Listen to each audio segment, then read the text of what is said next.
G'day guys and welcome to Firestorm. So today's lesson will be about how to use lists in HTML. Let's say for example that you want to create a list of names or a list of sentences or words. So let me show you on how to do that. So the first thing that you're going to want to do is to use the element called ally. It's very simple because ally stands for list or lists. So first start off with the ally and then end it in the same line. Then you will see between that two arrows of the beginning of ally and the ending, you will see there's a gap, and that's where you will be inserting your text that you want to list. So in this tutorial I will only use 3 words. So I will use the word HTML. Then I will create another ally element, and this word I will be using I will type CSS.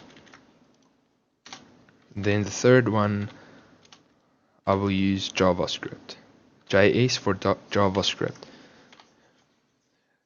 So basically what's going on here is each one is separate, so you will see that HTML will be separate, CSS will be separate, and JS will be separate. So let me run the HTML file and I will show you what it is going to look like. Just remember to save your file before you run it, otherwise there won't be any changes in your browser.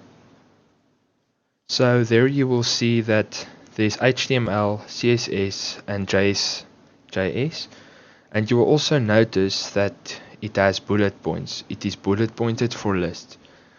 So you can type as many lists as you want to, and it will just continue here at the bottom further on. So thanks guys, this was the tutorial on how to use the list element in HTML.